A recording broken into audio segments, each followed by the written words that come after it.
للناس، یعنی کہ بے شک اللہ نے پہلا گھر بنایا انسانوں کے لیے للذین بکۃ مبارکن وہدی للعالمین، تو بہت ہی برکت یا پکا گھر ہے جو عالمین کے لیے مرکز ہدایت ہے۔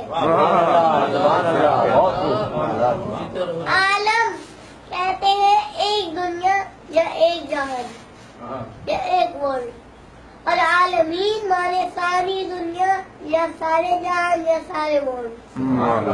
یعنی اللہ رب العالمین، اللہ عالمین کا رب ہے، رسول رحمت للعالمین، رسول عالمین کے لیے رحمت ہے۔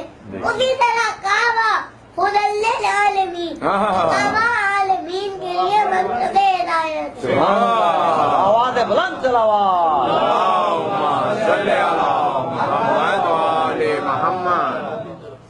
ہم اللہ سے پوچھے یا اللہ یہ گھر کیسے ہدایت کرے گا؟ یہ تو مٹی کا بنا ہوا گھر ہے، یہ تو پتھر کا بنا ہوا گھر ہے، یہ تو اینٹوں کا بنا ہوا گھر ہے، یہ کیسے ہدایت کرے گا؟ یہ مٹی اینٹوں کا بنا ہوا، مٹی اینٹوں پتھر کا بنا ہوا گھر یہ کیسے ہدایت کرے گا؟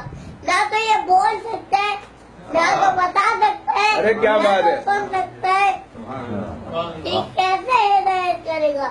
تو اللہ اسی آیت میں ارشاد فرماتا ہے کہ فی آیات بینات، اس کے اندر ظاہر صاف نشانیاں ہیں۔ ہم اس نشانی کیسے ہدایت کرتی ہے؟ اس کے لیے ہم چھوٹی سی ایک مثال لیں گے۔ جیسے ہم گاڑی میں روڈ پر آئے، ہم نے کیا دیکھا؟ ایک سگنل لگا ہوا ہے، اس پر 3 لائٹ جل رہی ہے، ایک ریڈ، ایک یلو، ایک گرین۔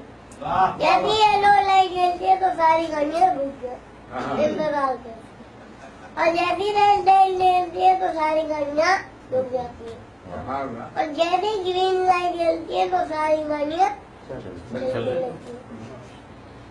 تو ہم نے کیا دیکھا؟ نہ تو سگنل بولا، نہ تو کوئی حرکت، نہ تو چلا،